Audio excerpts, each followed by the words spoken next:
12-Sided Stories is for mature audiences and often deals with topics that may be difficult for some listeners. Discretion is advised.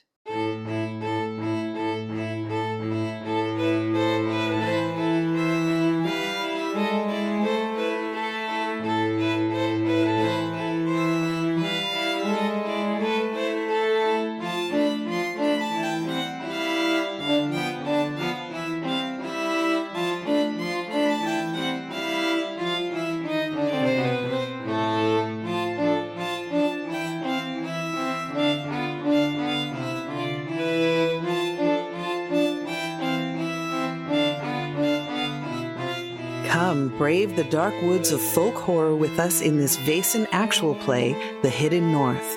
Remember, 12-Sided Stories are always story-heavy, rules-light, and full of fright. Hello, and welcome to The Hidden North, episode number 15. My name is Wes Otis. We have a wonderful cast with us. Let's start with Piper. Hello, everyone. I am Piper. I use they, them pronouns, and today I'm playing Elizabeth Peirce, who uses she, they pronouns. She is a writer and currently trying some shenanigans. Hello, everyone. I am trying shenanigans. My name is Candace, also known as Candace Magnificent. My pronouns are they, she, and I am playing Hildegard Brunson, the doctor, also they, she. Hey, I'm Michelle, and I am playing Greta, your local academic, who is also battered, bruised, but not broken, but slowly limping away.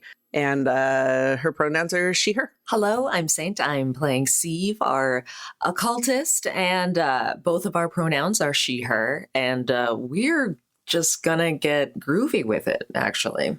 This is a great place for a recap. Last week, while doing an autopsy at the police station, both Sieve and Hildegard heard this big commotion, and everybody was running out towards the asylum to see what happened there. They followed and found out that several people had been murdered. There were tracks being led into the forest. There was also a mob of people upset with the residents of Gillenkreuz. And to avoid the mob, they decided to sneak into the forest and see what they could find, hoping that their friends were in the forest, possibly, and not inside the asylum at that moment. Unfortunately, Hildegard did not make their role, and the mob saw them and chased after them into the woods. Sieve and Hildegard were running through the woods. They came out from the brush and were right smack in front of a troll, which we named Grog. Grog was very, very upset and tried to swing at Sieve, who ran away. And Grog's partner, Gork, came out.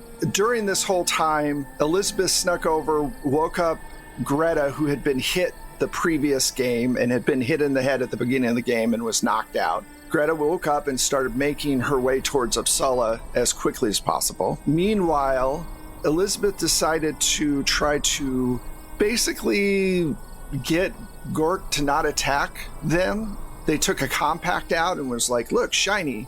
That's when Hildegard remembered that she had a sunstone from a very old friend that gave them this thing. Now, it still has a rosary bead in it, if I remember correctly, because it is a necklace. The idea was using the sunstone and the compact to try to find a ray of light in this very dark forest, because it is the day still, and slow them down or stop them from moving by turning them into stone.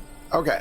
That is the super quick version. I don't think I forgot anything of great import. Oh, and Elizabeth and Greta believe that Linnea is in the cave, but they haven't been able to get into the cave. Okay, so Sieve and Greta have been sneaking away from the area and are heading towards the town.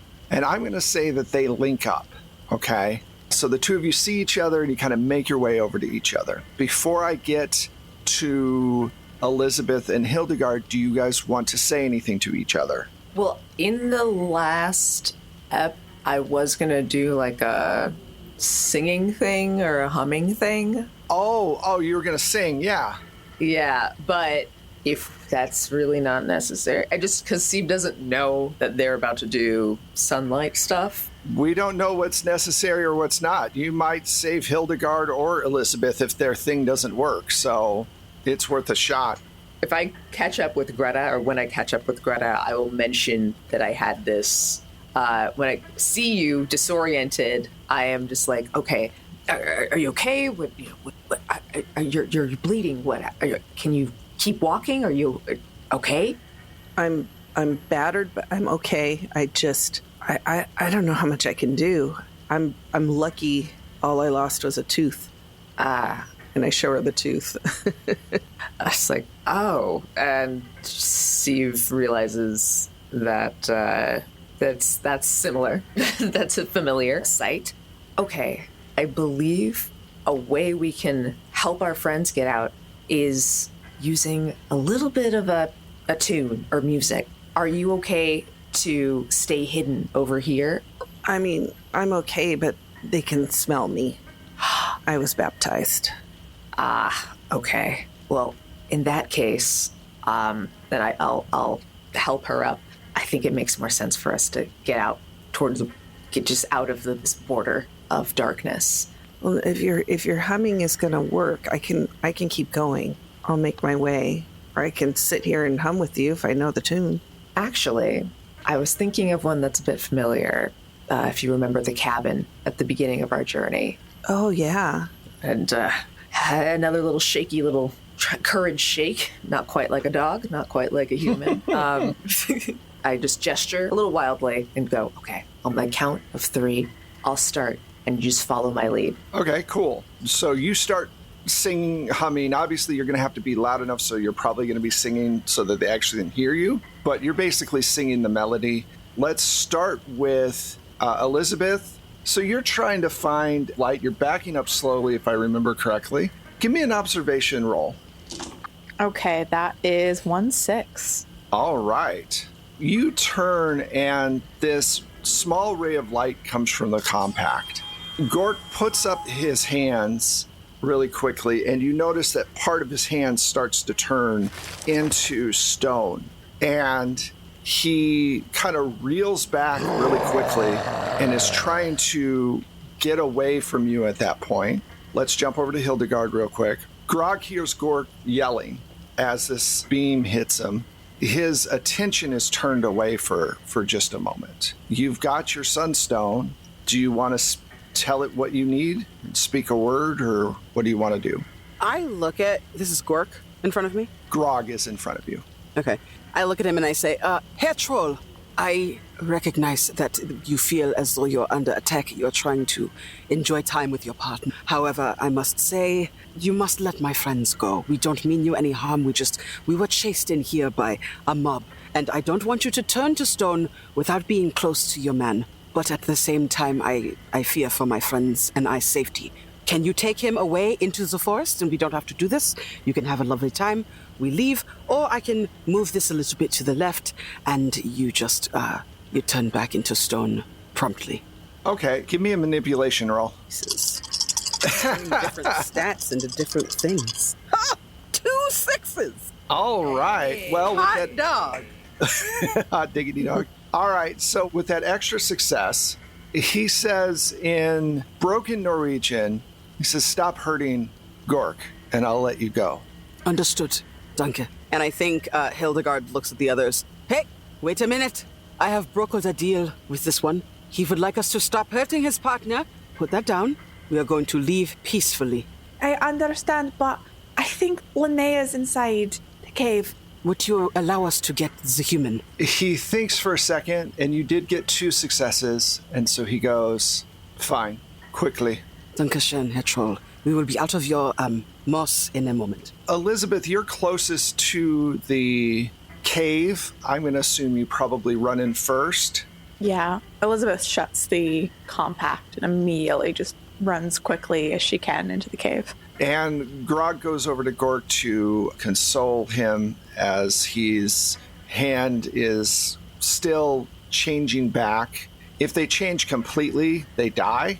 But if they're only partially changed, they just have to wait for night to heal it in the moonlight. So you run in, and it smells really, really bad. There's human debris all over the place and just grossness. And you see Linnea tied to this pole next to the wall, There's a large pot, and it does look like they were getting ready to cook her. You notice the large eyes and long face of Mother Superior standing next to Linnea. It's right behind her, right up against the wall almost, and it's looking over her shoulder at you, making this clicking sound as it takes one of its fingers with a long claw on the end of it and just gently goes down the side of Linnea's face as it's looking at you, and it's just staring back at you. Can I get a fear check, please? Okay. And no one's there with you, so you don't get any bonus. It's just me. I'm alone. All right. So empathy or logic, I believe. That's a lot of 4s, but no 6s. Okay, so you are terrified. Roll 1d6 to see how many rounds it takes to regain control. Whether you flee, freeze, faint, or attack is up to you. So go ahead and roll a 1d6. So I rolled a 2. Okay, so 2 rounds. What do you want to do? Freeze, run, attack, or faint? What do you want to do? Freeze, run, attack, or faint? I think Elizabeth, seeing that it's Mother Superior that's here, there's fear that starts to run and course through her. It's kind of like ice picks inside her. They take out, as they were going to kind of cut Linnea free, one of the daggers that they have strapped to their leg under their dress. And she sees Mother Superior, and just heat is now flushing up her neck through her cheeks, and she's going to fight. She's like, "Oh, no, you bloody don't," and immediately takes this out and launches herself at Mother Superior. It's very Irish of you. All right, so you launch yourself. Just so I know where everybody is, I'm sure that once you see that the trolls have kind of been neutralized, Greta and Sieve, I would imagine you're not singing at that point. What do the two of you do? Do we hear Elizabeth? Like, is she within earshot? Because if she yelled at a creature, at anything, would we have heard it echo through the cave? You do hear an echo of just Gaelic insults. You're not sure what's going on. It's like, that sounds really bad. We gotta go save her. Okay. I start limping back. I'm supporting you as I'm trying to not be completely abandoning you and your and safety. To be clear, Michelle, you only have a condition. When you get 3 conditions, you become broken, and then something like a limp would happen. Right now, you're completely fine. You just have a big bump on your head, so you're okay now. Okay. What about you, Hildegard? I think I take off running into that direction to see if they need help. Okay, cool. Greta, you are the closest. You get to the edge. Let's go to Elizabeth real quick. Elizabeth, you can use force or you can use close combat. I'm bad at both. Okay. So Mother Superior is behind Linnea, just so you know. So Linnea's kind of a meat shield at this point, unless you go around the side and try to grab. I think, if possible, as Elizabeth is stepping forward, I think very much like they are prone to do, it seems currently. They like to throw things. They're going to try to throw the dagger instead, just towards Mother Superior's face. So, I'm going to tell you, just in case, that's perfectly fine. If you roll more than 1-1, okay, Oh. you're going to hit Linnea. Yeah. If you roll more than 1-1, you're going to hit Linnea. Mm-hmm. Does that sound fair? Because they're right next to each other. Very fair. It would be ranged combat now with precision. Yeah. Now, if you succeed and still get the ones, you still succeed, right? Okay. It's only if you don't hit and you roll a bunch of ones that it's an issue. All right, let's see. No pressure. Okay, well, good news, I don't roll any 1s. Bad news, I don't roll any 6s. Okay, let's jump to Hildegard. Hildegard, you hit the entrance. You see Mother Superior. As you run in, you see Elizabeth and Linnea's right in front of Mother Superior. And all of a sudden, Mother Superior gives this really wide grin, and you see all of her sharp teeth as you enter. and she starts just cackling a little bit. Can you give me a fear check real quick? Because even with everything going on, it's disturbing. 1-6. Wait, do I get pluses because there's other people here? You do, but you only need 1-6 Doesn't anyway. matter, right? Okay. Right, you're good. So you are okay. What do you want to do? Hildegard wants to act as a gigantic tank and shoulder check the fuck out of this lady into the wall. Okay, so you're running up towards her. I'd like to use force if possible. Okay, make your force roll and let me know what you get. Yeah, that would absolutely be force.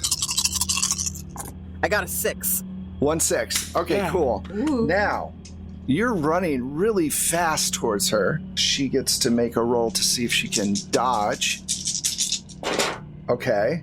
So you run full on into her and you guys hit up against the wall. Her face is right next to your neck and she says something in Latin and you suddenly feel a weird heat come off of the rosary bead. The necklace starts to wrap around your throat and choke you, and you can't get any air in. Sieve and Greta, you both reach the door at the same time. You see that Linnea is still connected to this pole in the ground. You see Mother Superior standing over Greta, who is oddly a little shorter than Mother Superior. With these big wings, Mother Superior is looking down at Hildegard, trying to grab for this necklace that is wrapped around their throat and is squeezing the breath out of them. And Mother Superior is cackling as this is happening. She's starting to bend down and pick up the knife that was just thrown at her. Greta and Sieve, what do you want to do? No fear check? Yes, fear check, sorry. Oh, Yeah. Wow, you reminded me. You could have gotten away with it too if it wasn't for those Peter, kids. you forgot. Yeah, I forgot the homework. You forgot the homework. What's our homework? I want to turn in my homework, can I please? Oh, God. Okay. Actually forgot how many. I know it's +1. Is it? It's +3 right now Is it? Okay. for each And- person there. It was our logic or empathy, right? Okay. Right. Michelle, what did you get? I got a success. Excellent. I did not. All right, so roll a 1d6. 2. Okay, so 2 rounds. And then do you want to fight, flee, fawn, or faint? Wait, they don't have fawn in here. Fight. I think let's try fawn. Okay. I know that sounds weird, but Sieve, in this face of such powerful horror, loses any sort of decorum and understanding of when to Run. when to run and when to not say her thoughts out loud. Just kind of, we're friends of one of your children. We're not evil. And I point to Greta because she told me she was baptized. She just goes, we're not enemies. We're not enemies. Please don't kill us. We're not enemies. We're here. We're connected to you in some way. Can you give me a manipulation roll?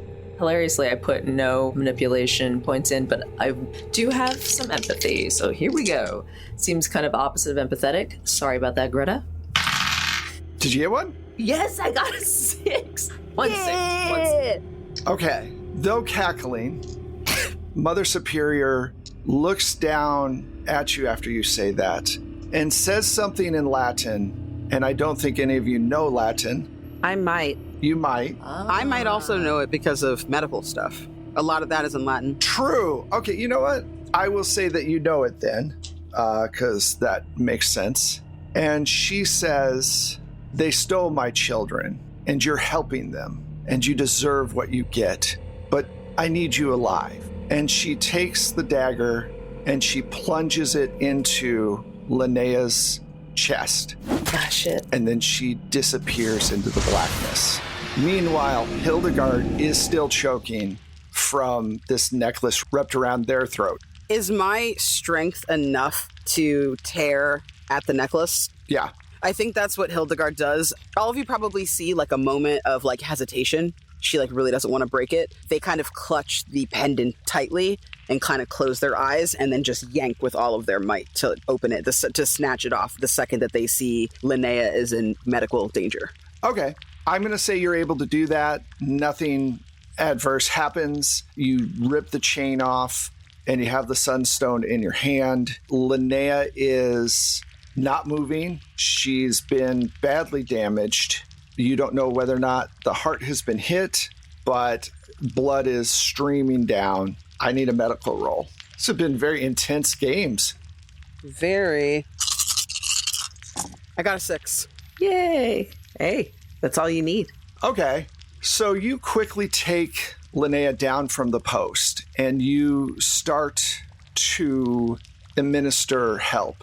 Grog comes in behind all of you and hands you some relatively clean bandages, even though you have your own, trying to help. You are able to stabilize Linnea, but you're not going to be able to move her. She's going to be stuck here until she can heal. I look over my shoulder at the troll. Dankeschön. Thank you so much for showing such compassion. It means quite a lot to us. We apologize for bringing this terror to your home. Do you work with the mother? She threatened us, so we had to do as she wanted. She wanted Linnea, and she wanted... And this is all in very broken Norwegian. I can't do that accent, so that's what we're going for. All I think of is Goldmember from Austin Powers. Gold! I could do the Swedish Chef, you know, but anyway. He says, no, we don't work for her, but she is very powerful and is also, she can harm us if we don't do what she says. I know we are told to people as hunters of Wesen. That is not how I see it. I see it as we are the people who can keep the balance between you and us, between our world and your world. And this is what we are here to do. We are not here to harm you, engage in any kind of violence with you, but we do need to protect our own. And in this case, I am sorry for caught in the crossfire. Can we keep her here? Will she be safe with you? We'll look after her.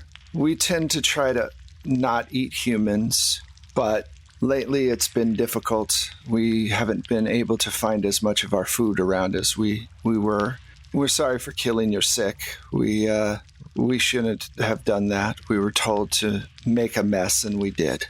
Yes, it works in her power for you to look as bad as possible. What kind of food do you normally eat? We hunt for rabbit and elk and anything else the forest provides usually. We only eat human when the human's trying to harm us. That's understandable. I am sorry about your hand. Oh, and Gort comes in and says, it'll be okay. We are sorry that this has ended this way. We will take care of your friend. You can come back in a few days and retrieve her. Thank you. Will the mother come back to you two at some point? Possibly. We can't control what the mother does. I don't think you all can either. Then can you keep Linnea safe? Truly? As safe as 2 trolls can. That's safer than most. We will do our best. That's the only guarantee we can give. They're pragmatic trolls. They're not going to promise something they can't promise. Right. So, what do you all want to do?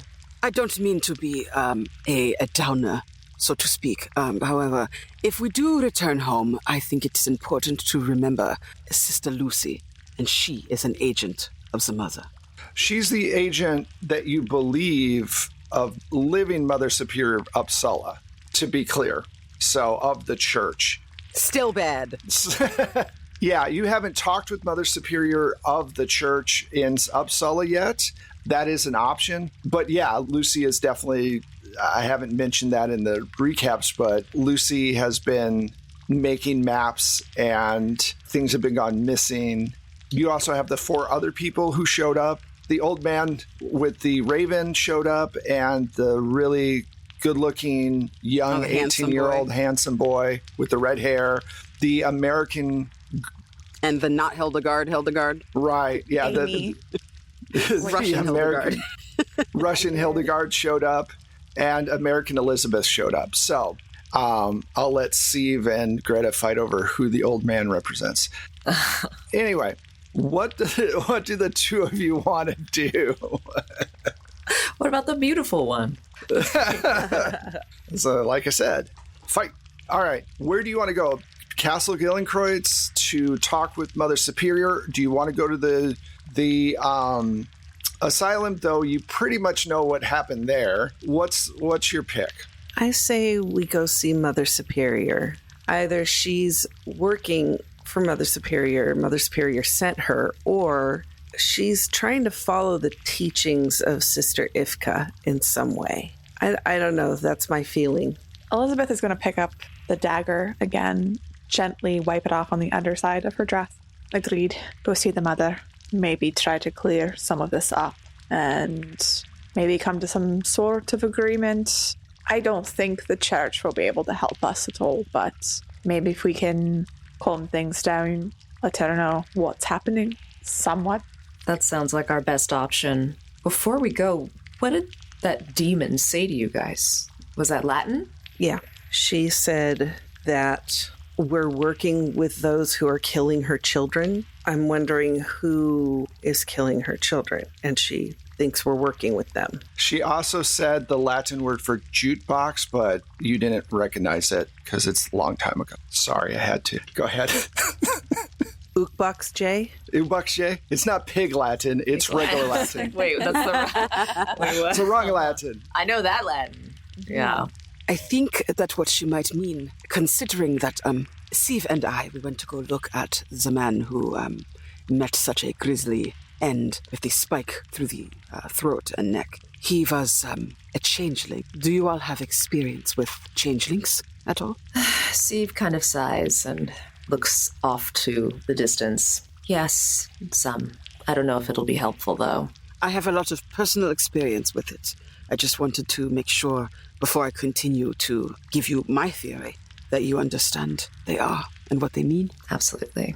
I think that what the mother is talking about, if it is part of what we had seen in that before place, the middle had to go up against the monsters. Perhaps her children, the changelings, and she feels as members of this society that we are against her Vaesen being her children. I mean, that is what this society is for, right? It's for, on the surface, it is for managing and killing Vaesen, but obviously that has not always been the way. And isn't the way now. I would much rather speak to them and try to find a way to coexist than to just blindly kill, personally. I just wonder why she's thinking that. What if maybe this whole ritual, this whole thing with clocks and everything, and this kind of repeating and repeating and repeating, this third time, once the spell's complete, maybe we're just kind of components, right? In order for her to go back in time to rescue her children, for them to not be taken. Grog speaks up really quick and goes, "Spells? What are you talking about?" We theorize some sort of troll magic or something about time. This isn't the first time that we've experienced this point in time. Greta, you lost a molar, correct? Greta? Yes, correct. Maybe this happened before, something exactly like this, and I was the one who got bonked. That's what I'm wondering. You see, we're caught in a time loop. She keeps trying to kill us every time. She's trying to complete a clock with our bodies. And using troll magic to do it? Yeah. It might not be her using the magic then. It might be the fairies. Trolls and fairies both use it. She might be a pawn. I don't know. It's possible. They mentioned a fairy king a few times, especially Linnea. He was dancing on her window. What does that mean? Oh, that's not good. The fairy king doesn't come out of his realm often and is very dangerous. He usually stays away from humans unless he's enraged. He might be playing games with you all, very dangerous games.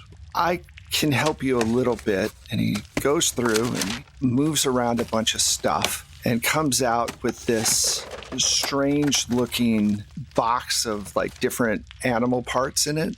And he says a few words over 4 small bones. And he says, if you each take these, they will at least give you a warning that time magic is being used on you so that you can see clearer, if that helps. That's very helpful. Thank you. My apology for everything that's happened. It's not yours to apologize for. You were forced. I want to ask you, and I tell him all about the cabin with the fairy stew, and I tell him all of it. And I say, do you know what the meaning of that could be? Stories that I have heard say that there was a culling a while back. A lot of them died, and it was the humans' fault. That is probably why, if it has a connection, that the Fairy King is upset. They changed their children out with human children because the birth rate is very low among us. Our people, and I speak of all people, not just trolls, that are from the fairy realm, have been struggling a lot. And as humans have expanded into our territories more, and less of you are actually pagan and you follow the Christian God or some, the Jewish God, it has made it very difficult for us to live in this realm. Our magic is starting to fade. It could be the king trying to right the balance in a way, or he could just be really angry. Fairy kings can get extremely angry, and they are very deadly when they do. If he's taunting humans that openly, he wants a confrontation, probably. Kind of small ball of just white hot heat and like electricity kind of starts in Seve's chest. She just tries to mask by breathing very measured and meditatively. If the king is coming after us, would he be the one who would send the mother, or is she? I don't know. She might be his puppet. She might be fighting him. And the two of them are not good forces for humanity or Vaesen at that point. If there's so much emotion and anger going on, then neither are thinking, and they're just damaging everyone to damage everyone. Unfortunately, I don't know enough about it to tell you any more than that.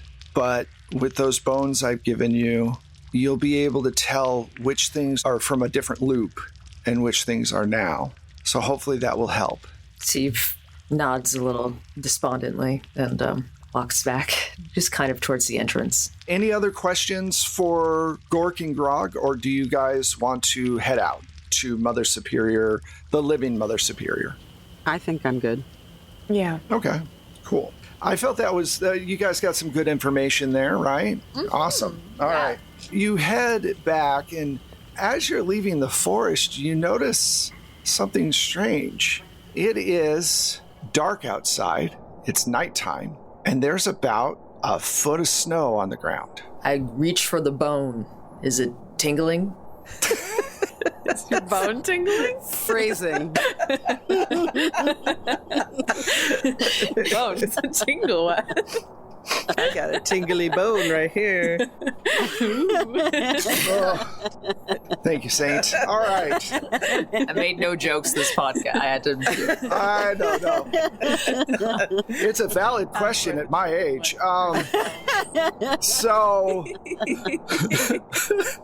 No, the bone does not give off any strangeness, but you do know that if you enter into the fairy realm, and with trolls in particular, time is a little, wibbly wobbly, and it looks like a great deal of time, at least a couple of months, has passed by while you were inside the forest and inside that cave. So now it is winter. Well, that's bad. Oh no. What the fuck? Yeah. That's We're that much closer to our end date? Yep. still got a year, maybe. I don't know. Depends on how many times Piper brings up plot armor. All right, so Our plot armor is made of aluminum or aluminum, I guess. Aluminium. Yes. As soon as we exit the forest, the first male child I see, I'm going to say, "Boy, what day is it, boy?" It's winter time, my lord. Hello, Pipers. Is Michelle going to go Old Testament here? No. What are you doing? It's like from The first male child I see. Christmas No. Carol. Yeah. I know. Boy, it's Mr. Scrooge. He wants to know the day. All right. So you make your way through the snow. It is cold. You're not dressed for this. And you make it to the church. You pass by the asylum, which has been boarded up. You notice that Castle Gillenkreutz looks like it's taken some damage as well. Some of the windows have been boarded up. It looks worse for wear than when you went in. The vibe of the entire town is just this feeling of depression. The nights are so long that it can be isolating and hard to deal with. You have no idea what time it is until you finally get close to the church and you hear 3 bells ring, and there are still people moving in the city, so you figure it must be 3 in the afternoon. Why is there no sun? I mean, you've heard of really long nights before, but usually there's at least a few hours of light. You enter the church, and one of the sisters comes up and goes, "Oh, you're freezing. Let's get you clothes. Why are you walking with no jackets?" And she runs over to a closet and pulls out blankets and coats. And she goes, "I'll go and get some tea right away. I'm sorry. Who are you and why? What can I help you with?" We're friends of Sister Lucy's. Who? And Sister Lucy? She from a different church. We don't have a Sister Lucy here. Oh, She must be. aye, she told us to come here then. What about the mother? Does the mother have some people who represent her out in the field that you might not be aware of? Mother Superior? I mean, I can get her for you, and maybe we can clear it up. I've been here for 5 years. I've never met Sister Lucy before, but Mother Superior might be able to help. Give me a second. Let me get you tea and come in and sit down, and I'll go get Mother Superior real quick. Thank you so much. So a few moments later, Mother Superior appears. She is probably about 5'3".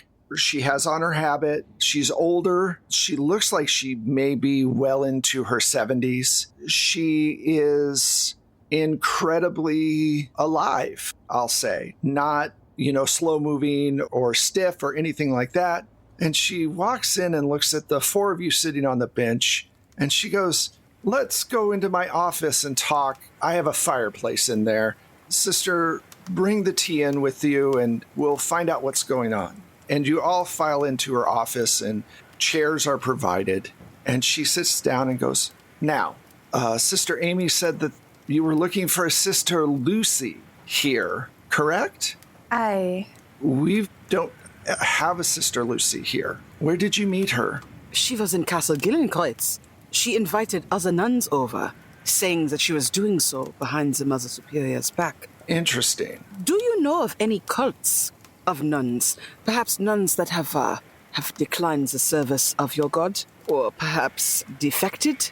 We know of a sister that was interested in Wesen many, many years ago, wrote those books. Perhaps there is a sect of nuns that believe as she believed? I believe her name was Sister Evka. Yes, I was going to say, I am well aware of Sister Evka. She lets out that long sigh, and then she goes, "If a nun has stopped believing in quote-unquote our God, then they're no longer nuns. And as for Sister Evka, she brought a lot of shame onto our church in general, and But she's been dead for at least 100 years now?